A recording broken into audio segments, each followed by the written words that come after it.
afternoon, Jai Hind. I hope each one of you are doing great. So I'm back before you, and in this session, we will be moving on to the next unit. Okay, the unit 2 of class 6th NCERT, which is the government. Now, this is essentially the very first topic that will directly correlate the concepts of Indian polity that is required in your examination to what NCERT is catering to. So previously we had studied about various foundations that had been built over this topic.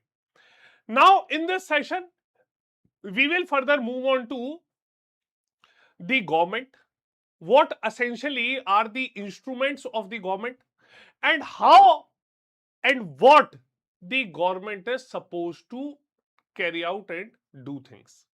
Moreover, in this session, we will also understand that what all are the different ways and means to keep checks and balances over the government. So, very good afternoon to all of you. So, good afternoon all. Good afternoon, Jai Hind. Good afternoon, Rishi Pandeji. Good afternoon.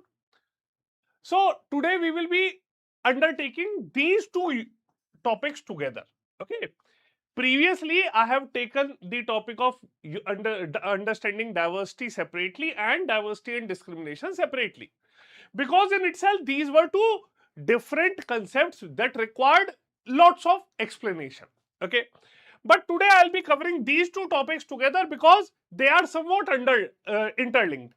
Okay, and in these two topics you will understand how variety of measures have been taken, how different activities shall be undertaken so that the government works in the expected manner, in the required manner. Clear? So, a very good afternoon to all of you. So, all of you who have joined me now in this session, I would request you to please do let me know, am I audible loud and clear? Now, before moving further, before moving ahead, let me also remind you of another very important thing, that our next batch in our P2I batches, the next GS Foundation batch in complete English language is starting from 7th of July. Okay. So the batch is starting off from 7th of July and the batches are economically planned so that you can undertake your preparation in the legitimate price. Okay. Still, you can use the code SRM Live to avail maximum discount on all StudyIQ IAS courses. Okay. Now moving ahead. Okay, good afternoon, Vinodji. Good afternoon. So, good afternoon, all. Good afternoon, Jai Hind. All of you who have joined me now, I welcome each one of you. Now, I'll share the detailed annotated PDFs of every session on my Telegram channel, Sharad Mudgal _StudyIQ. You can directly scan and access the channel and you can join it. Clear? Now, moving ahead with this topic, what all are the key terms that we are going to study in this session? Okay. Now, the topic is, what is government? So, first of all, do let me know in the comment section how many of you have previously been through the previous sessions. So, today essentially is the fourth session. Okay. And in the first session, I had discussed about the introduction to these NCERTs, how these topics have to be studied, how linkages to the UPSC questions, prelims and mains has to be done. Okay. Then in the next session 2, I had started off with the class 6th NCERT chapter 1. Okay, that was the diversity, and in the second session we had studied diversity and discrimination. Okay, so first and foremost, do let me know how many of you have been through those sessions. Clear? Chaliye. Now, moving ahead with the same tempo and with the same understanding that we had acquired in the previous sessions. Okay. Previously, we had studied about diversity. Okay. Now, in the next session, we had studied how diversity leads to differences. Okay. Now, due to these differences, okay, at times inequalities are born. Okay, inequalities are born due to these differences that are there, and due to these inequalities, the people tend to stereotype and discriminate.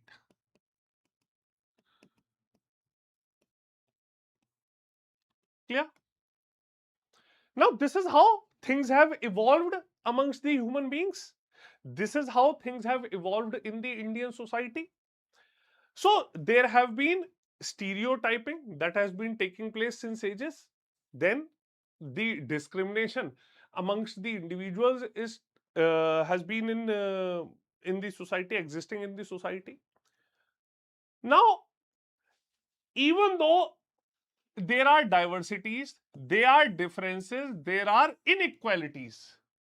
Okay, still, all of these things have to coexist. Clear? So, people of different caste, different creed, different races, different religious practices, different beliefs, different faiths, different thought processes, okay, they have to coexist in a similar environment, in a same ecosystem. And since they have to coexist in the same place, thus we need something that can supervise us. Okay, we need something that can supervise us, and this is how the need for supervision gives birth to the requirement of a government. Okay, so when we talk about government, it is something that we have chosen for ourselves to rule us, to rule people with a similar mindset, to rule people with a similar thought process. Okay, to rule people that have a similar vision for their future. Clear? This is how the governments come into existence. Otherwise, there is no reason. In India, when we talk about a different form of government, we say it is parliamentary form of government. Clear? Now, can anyone tell me in brief what is parliamentary form of government? Can anyone tell me that, like taking an example of India, we need a government, and in India we have a parliamentary form of government?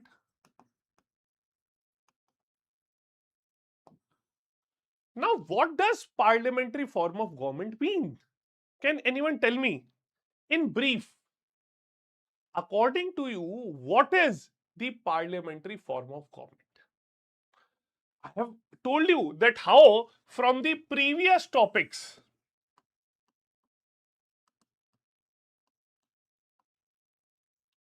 we have understood these concepts, and these concepts now demand us to move towards creating a government.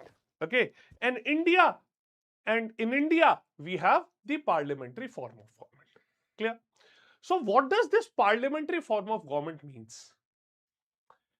Now, parliamentary form of government, it clearly means that in India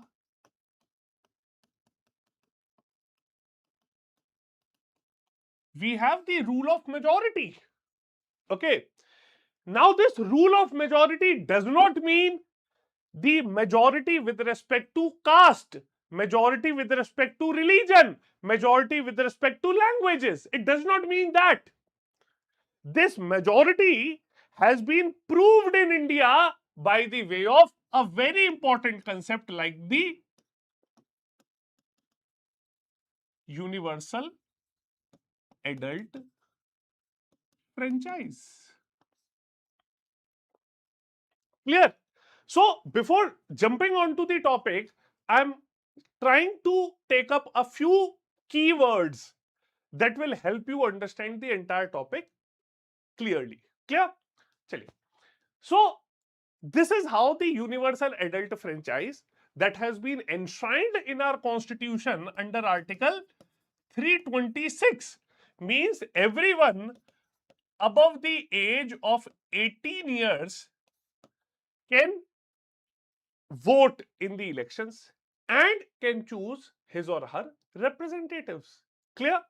So, by the way of government, we means that the people in itself, they have the power to choose representatives for themselves. And these representatives, they undertake variety of tasks. And these variety of tasks are the requirement that is to be addressed in the country. Clear? So this is how these principles work. Clear? Okay. Now Harmeet Singh ji, the question Singh ji says, which class NCERT? Harmeet ji, I have just started off Social and Political Life Part 1, Class 6th. Okay. And today is Session 4. I am undertaking Chapter 3 and 4 of the Unit 2. In the previous sessions, I have discussed Chapter 1 and Chapter 2, that is part of Unit 1 Diversity. Okay, Harmeet ji? Chaliye. So, first very important point is that what is government? What type of government is there in this country? Okay. So, instead of taking you from top to bottom approach, I'll help you to understand this topic in the bottom to top approach. Okay. So, how things have been understanding, how people are undertaking things for themselves. Clear? Chaliye. Now, moving ahead, another very important term that all of you are required to understand, okay, is the term of democracy. Okay. So, in the first important term that we'll be taking, I hope the term government is clear to you. Clear? I hope this term government is clear to you. Now, after this term government, the other term that all of you must understand is democracy. Okay. Now, India is considered the largest democracy in the world. Why? Because in India, everyone has the power to choose the representatives for themselves. Choose the representatives for representatives to rule them. Okay. But can anyone tell me what is the real meaning of the term democracy? Bataiye. Can you tell me what is the real term of democracy?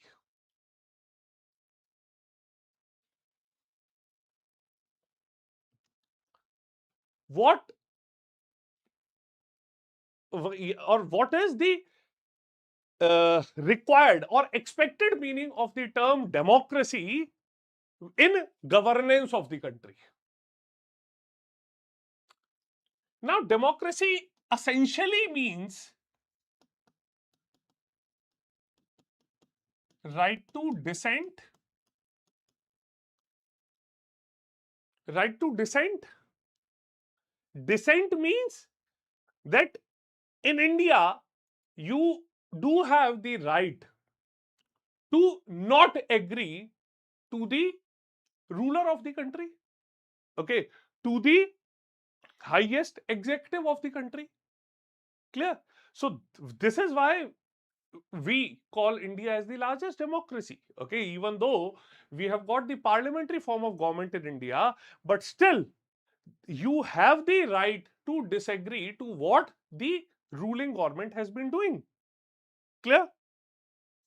This is how things take up, and this democracy ensures proper checks and balances upon the government. Clear? Now, how does government ensure better administration? This is what we can convey by the term governance. Okay. So, basically, there are requirements of the people. Okay, requirements of the citizens from the government. The people are expecting something from the government, and how government is acknowledging the expectations, the requirements of its citizens. Okay, and how the government is then making policies, then they are making laws. Okay, they are taking decision, how they are organizing the distribution of resources, is finally something that can be referred to as governance. Clear? So this is how a basic infrastructural setup of a government is taking place. ठीक? And the third term that we need to understand is the organs of the government. ठीक है? अच्छा, before moving on to this, in India, the term government, if you add this word government to anything, it enhances the value of that thing. Okay, if there is a term job, okay, if there is a term, suppose very basic term like vehicle, okay, very basic term like servant. Now these words, nobody will be taking these words seriously, but as soon as you add this term government before them, okay, the value enhances. You call it a government job, okay, everyone will be like, oh wow. Okay, now even if you would have been bad in your academics, in your schools, colleges, anywhere, nobody would be uh, thinking, nobody has got any high regard for you. But as soon as people comes to know that you, oh, you have a government job, okay, your status in the society enhances. Clear? You are going past, okay, and any vehicle hits you, okay, a car hits your car, okay, you will be just all over him, okay, you'll start arguing, you may start beating them up, but as soon as you come to know that that is a government vehicle and one who is driving that vehicle is a government servant, then again you might control your aggression. Clear? So why essentially, or what does this term government means in Indian aspect? So first and foremost, moving ahead, okay, even though these things, these topics will be discussed quite later in this topic itself, I'll be discussing them, but first I want to give you a basic gist of how you would be approaching this topic. Okay, now this term government basically means the entire organizational setup at the central level, that is at the union level. Clear? Any organizational setup at the state level, or what previously or globally has been called at the provincial level, okay, or any office of public authority. Clear? Okay, so this term government holistically refers to these three components. Okay, so whenever somebody uses this term government, it can have these three connotations. Okay, whether it, they may be referring to something that is administered through the center or the union, something administered through the state government or the provincial government, or something that is being administered through or exercised through any office of public authority in the country. Clear? Maybe at the union or the state level. Okay.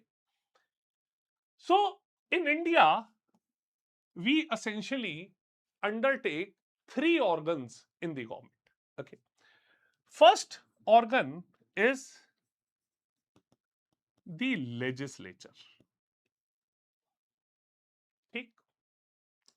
The second organ is the executive. And third is the judiciary. Now, when we talk about the features of the Indian Constitution, this feature that I'll be discussing now is essentially the most powerful feature. Now, why do we call it the most powerful feature? Because this is something that may refer to decentralization of powers in the country. Okay. The best thing in the Indian government is, in Indian constitution rather, okay, the best thing with the Indian constitution is that Indian constitution does not provide any individual with an absolute control of power. Nobody in India can say that I have the absolute power in the country. Okay, let's see this. Now, when we talk about the legislature, legislature is something that has the responsibility of rule making. At the union level, it is the parliament. Okay, state level, it is the state legislature. Okay, then first it is the responsibility of rule making that is being done. Then it is the responsibility of execution of rules. Okay. Now, when we talk about the executives or the ones executing the rules at the union level, even though the President of India is the highest executive of the country, okay, all decisions are done under his name, all laws are made, okay, all you can undertake all actions of the union government are done under the name of president, but the real power lies with the PM and the Council of Ministers. Clear? So in India, we have president as the highest executive, but the real powers are in the hands of the PM and his Council of Ministers. So they are the ones who are executing laws. Okay. Finally, it is the judiciary. At the union level, we have got the Supreme Court, which is the highest court in India. Okay, the apex court of appeals in India. Okay, and Supreme Court is also the final interpreter and the custodian of the Indian Constitution. Clear? So, in the legislature, the legislators are making the laws. So, in the parliament, it is the member of parliaments who are making the law. And these member of parliaments, their philosophy, their ideology is driven by whom? It is driven by the executive. Okay. So, Prime Minister is who? Prime Minister is the leader of majority party in the Lok Sabha, which is the lower house of parliament. So, all the actions of the legislature are being driven by the aspirations of the executives, Prime Minister and his Council of Ministers. Now, this legislature exercises control over them. Somebody can be the Prime Minister only until he or she has got the majority support of majority members in the parliament. In India, why do we call it the parliamentary form of government and not the presidential form of government? Because it is the people of India are not electing the Prime Minister directly. People of India are electing the Member of Parliaments, MPs, and they in turn shall decide their leader. Understood? Now, the legislature exercises control over the executives. Now, it is sometimes misinterpreted that these executives are the kings. No, they are not the king, because if we literally uh, interpret the definition of a king, king is someone who has got complete concentration of powers in himself or herself. But in India, it is not so.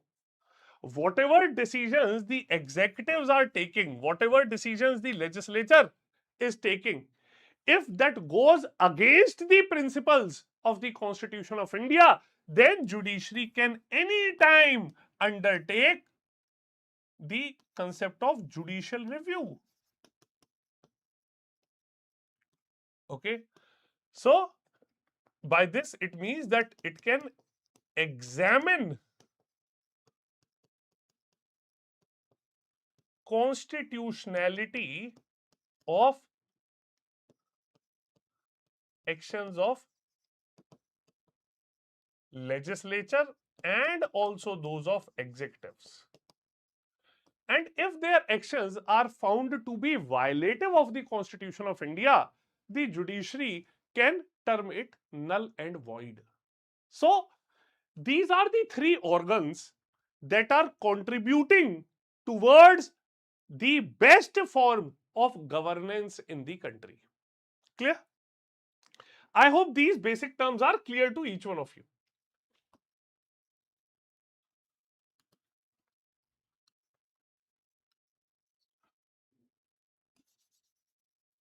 I hope these terms are clear. Now, I'll take you, and now we'll be moving ahead with the topics. Clear? Now we'll be moving ahead with what the topic teaches us. Okay. Chaliye. Now, when we start off with this, the first thing that comes is the government. Okay. The first thing comes is the government. Okay. Now, when we talk about this government, we have understood one thing, that every country needs a group of people or somebody to take decisions, okay, to get things done for its citizens. Clear? So every country needs someone, okay, either an individual or a group of people, because people want their basic needs to be fulfilled. Okay, like in India, we want education, we want good infrastructure, we want good roads. Okay, we want the resources to be made available to all. Okay, so ultimately, why decisions have to be made?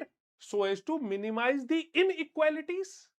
Okay, so it is the responsibility of the government to undertake decision to minimize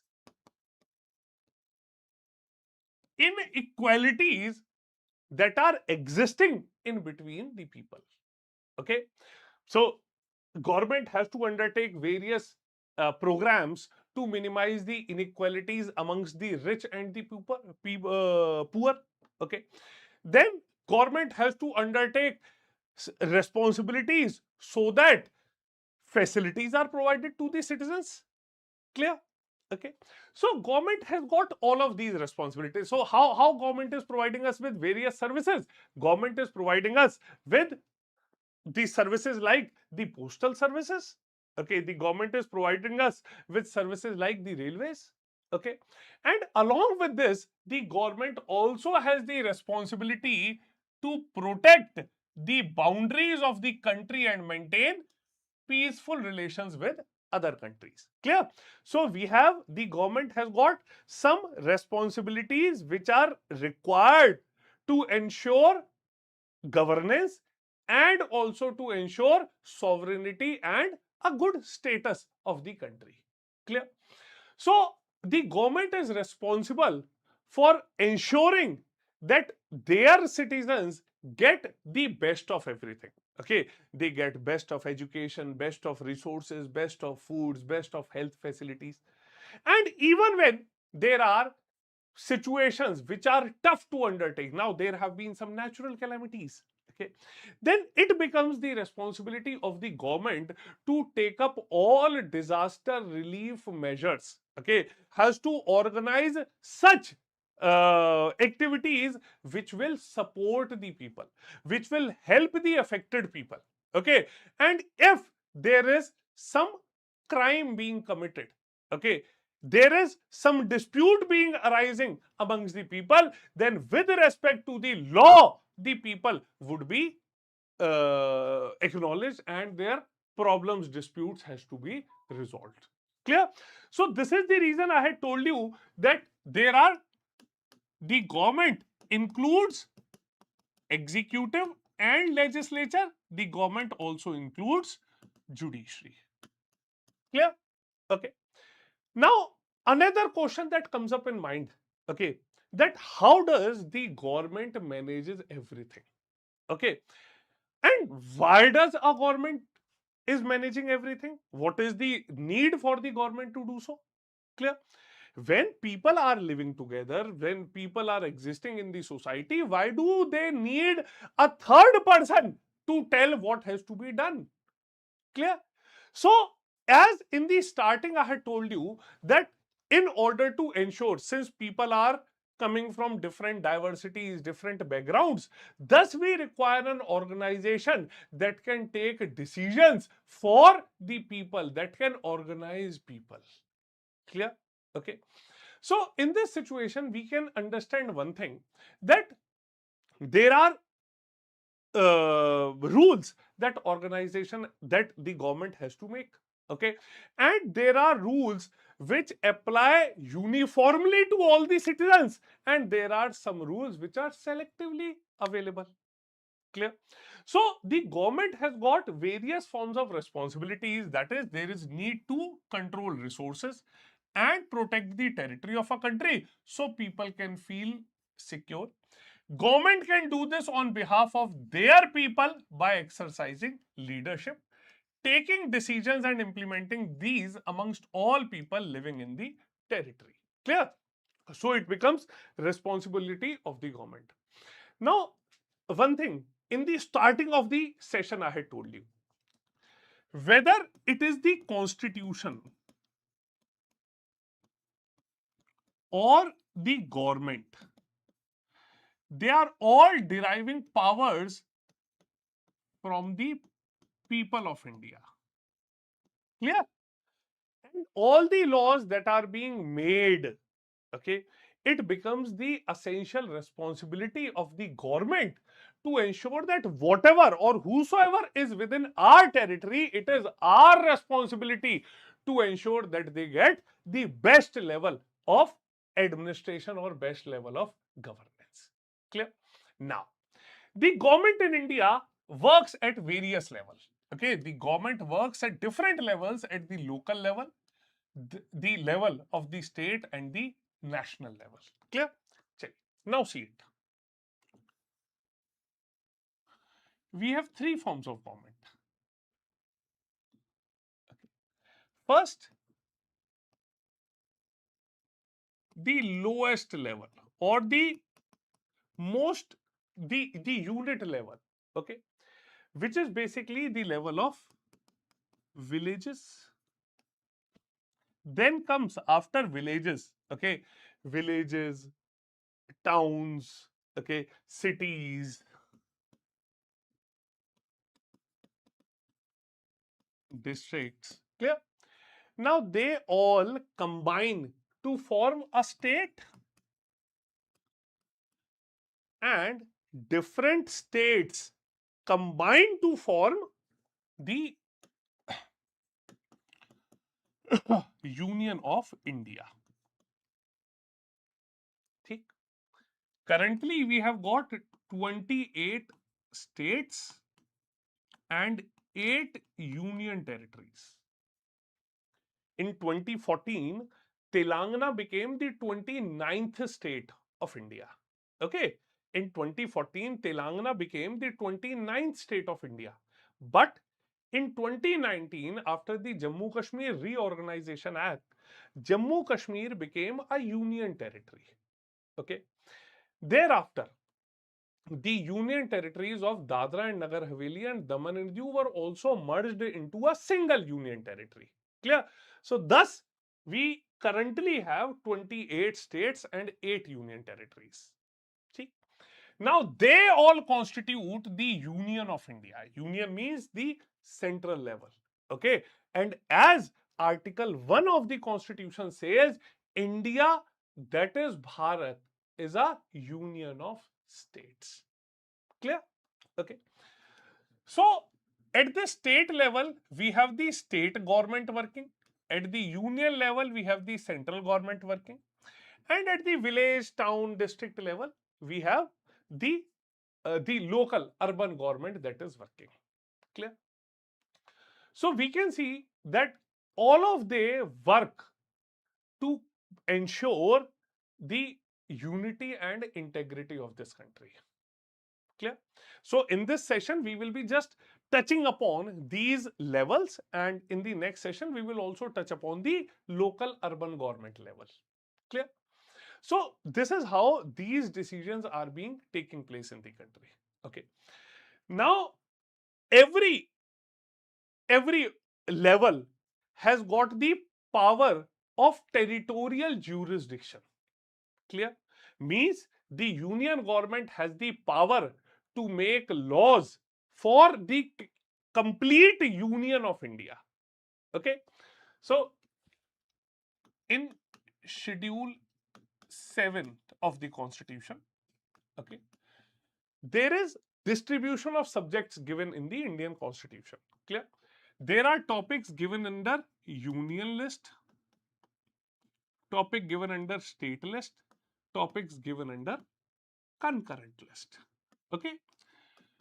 The union government shall make laws upon all those topics which are mentioned under the union list. Okay.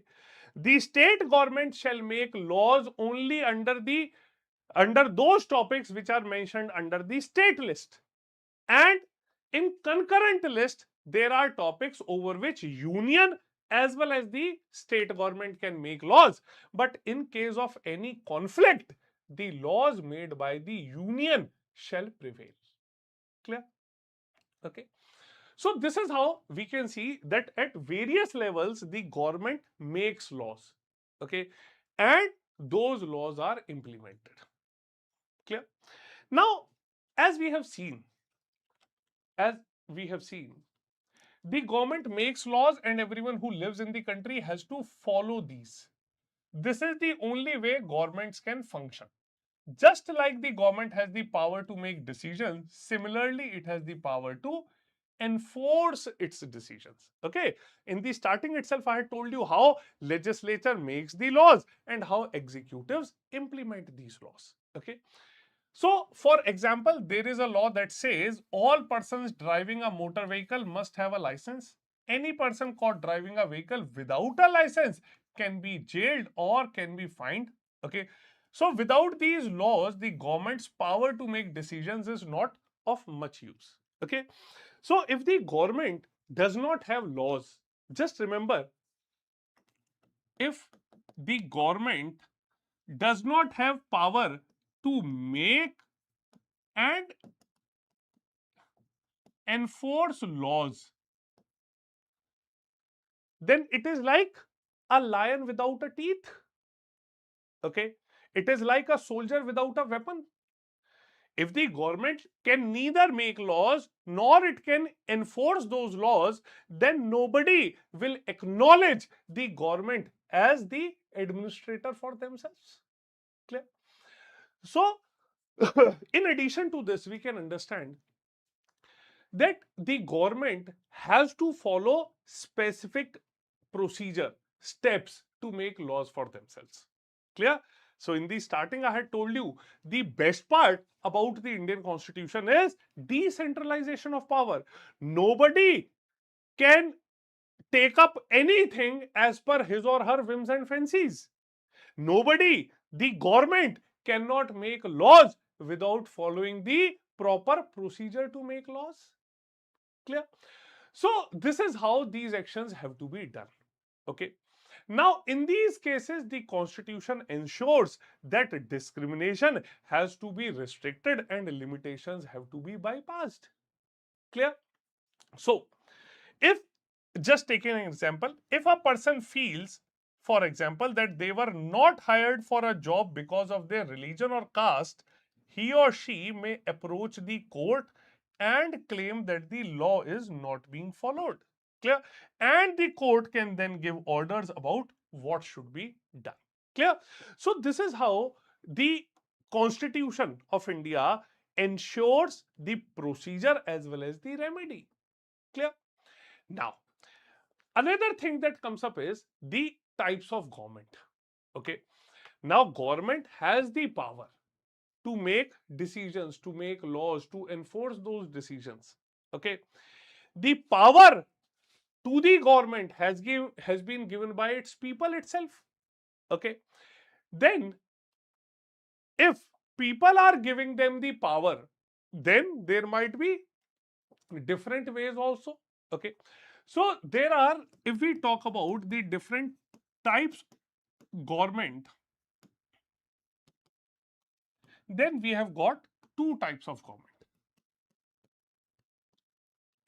One is democracy, the other is monarchy. Yeah. Democracy means, okay, a form of government. I have told you in the starting. Okay. Democracy is essentially, it means that a form of government, okay, wherein people have chosen the people and they are the ones who have given them the power. Clear? So in a democratic setup, the governments are elected through the elections. Clear? Now this feature, it ensures the republican nature of our government. Okay, our constitution, the republican nature of the constitution is depicted through this. Why do we call India as a republic? Because the head, okay, or the executives, they are all elected by the people, they are not monarchs. Clear? So in a democracy, okay, the government has to fight the elections, the government has to tell people of its decisions, government has to defend its decisions, and then only they can get the power to rule the people. Okay. In monarchy, it means the rule of a monarch. Clear?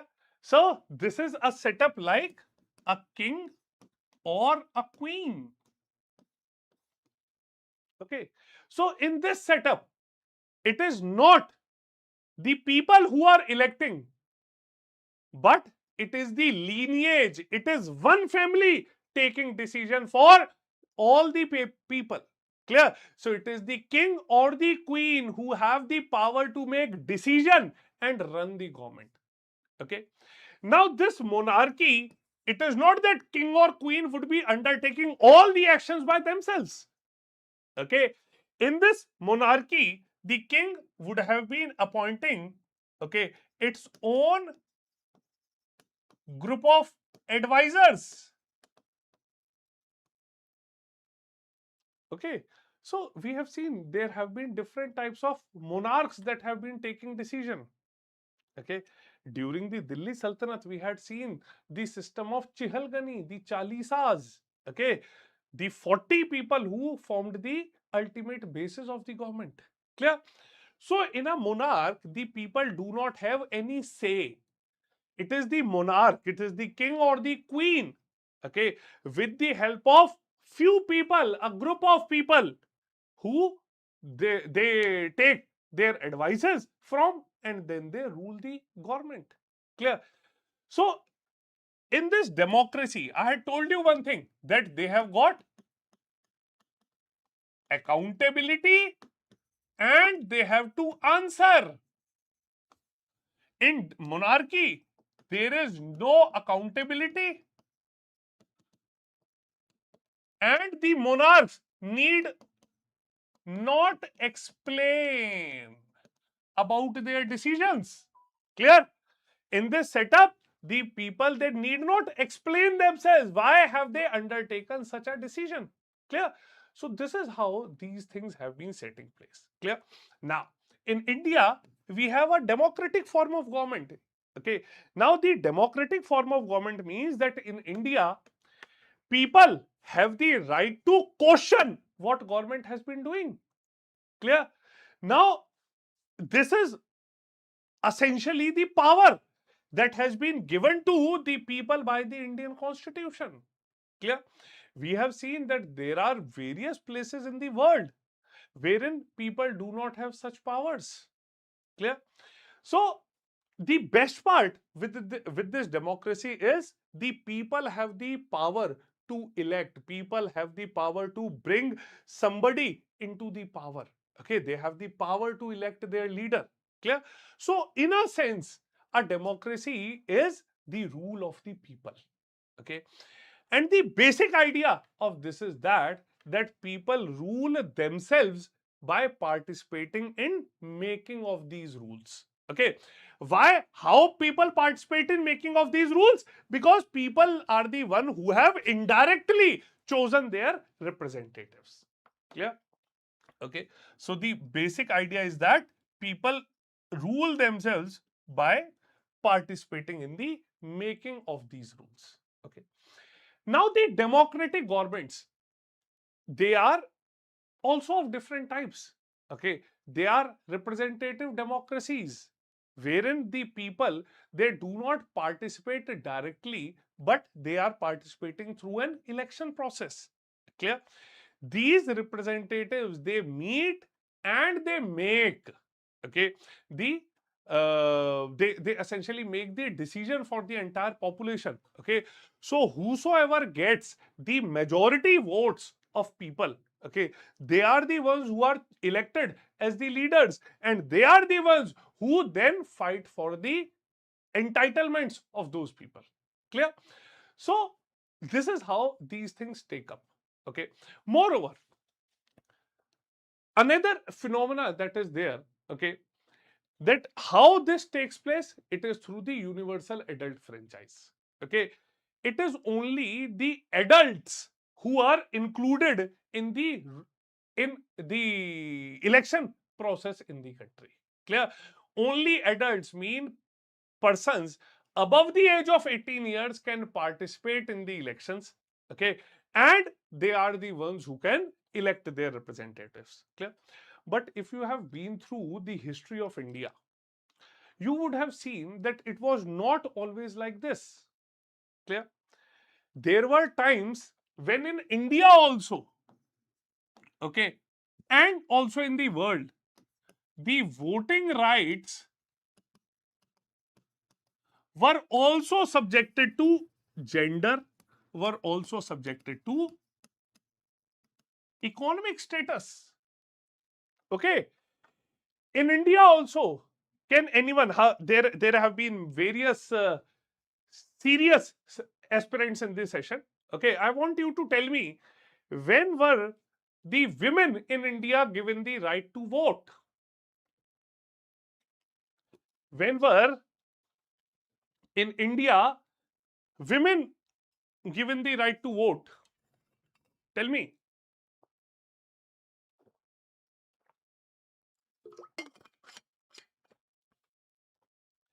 Tell me, when were women given the right to vote in India?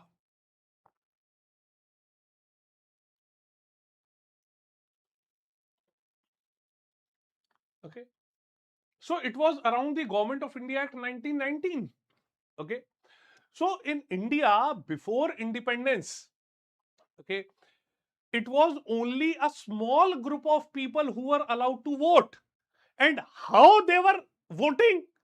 Okay, only the men with a certain level of income were allowed to vote. Clear? So this is how the processes have changed after independence. Okay. So previously, the women, the poor, the people with lesser properties, the uneducated, they were not allowed to vote. Okay. And the country was governed by the rules and regulations that were made by only a few. Clear? Now, if we also take global examples, so nowhere in the world have governments willingly shared power. Okay. All over Europe and USA, women and the poor have had to fight for participation in government. Women's struggle to vote got strengthened during the First World War, that is from 1914 until 18. Okay. This movement is called the women's suffrage movement, as the term suffrage usually means right to vote. Okay. So you can see that since India then was a colony of British, in India also women had the right to vote only in and around the after the government of India in 1919, and that too was not fairly implemented in India. Okay. Next, during the war, many men were away fighting, and because of this, women were called upon to do that work that was earlier considered as the men's work. Okay. So, how women had evolved, okay, how women had got the right to work, that was also because there were situations wherein, since men were fighting the war, the women had to undertake those responsibilities. Okay. Then many women began organizing and managing different kinds of work.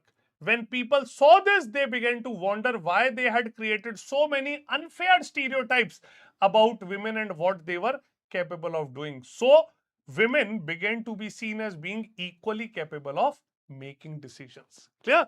So, women had to actually prove themselves, okay, in order to get the right to vote. Okay. Earlier, you can understand that voting was also a prerogative of the elites. Clear? So uh, the suffragettes, they had demanded that right to vote for all women, okay, was to be given, because women were able to do what men were able to do. Okay. And to get their demands heard, they had to basically they were punished. Okay. They had to undertake various sufferings, and it was after then that they had got the rights. Okay. The prominent women who had fought for the rights to women, they were imprisoned. Okay. They had to undertake hunger strikes. Okay. And it was then that they finally got the right. Clear? So American women got the right to vote in 1920, while women in UK got to vote on the same terms as men in 1928. Okay.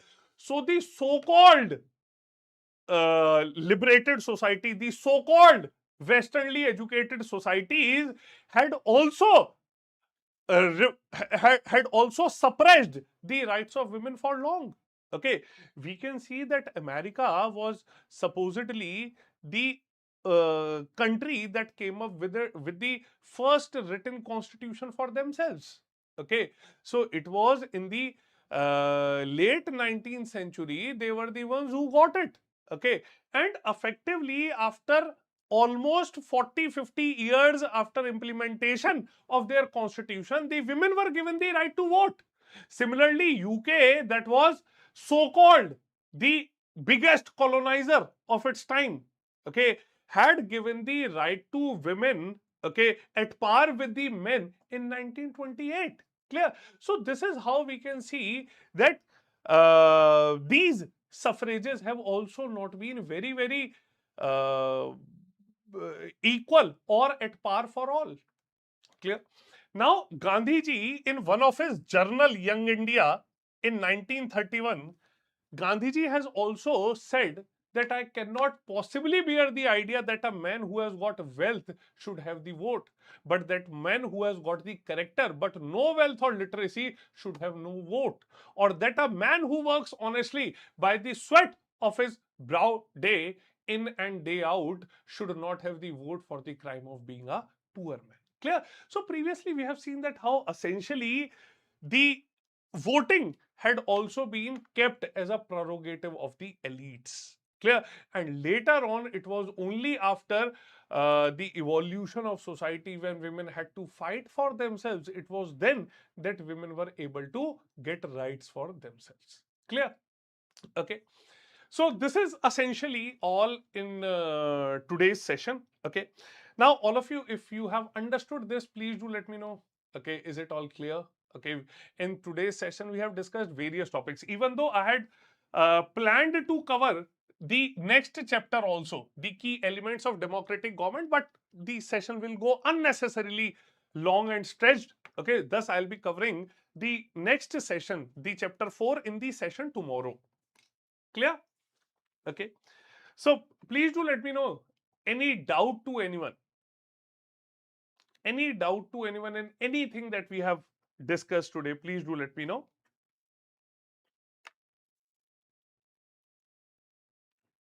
Okay. Chaliye. And let me again remind you that the next batches, okay, the P2I batches, the GS Foundation batches in English language is starting from 7th of July. You just need to use the code SRM Live to avail maximum discount and the best prices. And these courses are based upon our smart model of preparation that is giving you a complete ecosystem, okay, to prepare in the best possible manner. Okay, chaliye. So this is all from my side today. You can avail today's PDF on my Telegram channel, Sharad Mudgal _StudyIQ. Clear? Chaliye. So if you have got any doubt, please do let me know. Okay. In tomorrow's session, even though I had told you that I would be undertaking both these topics today, okay, but tomorrow we'll be taking chapter 4. Okay. Tomorrow we'll be taking the next chapter, okay, of class 6th NCERT, chapter 4. We'll be doing it tomorrow. Key elements of democratic government.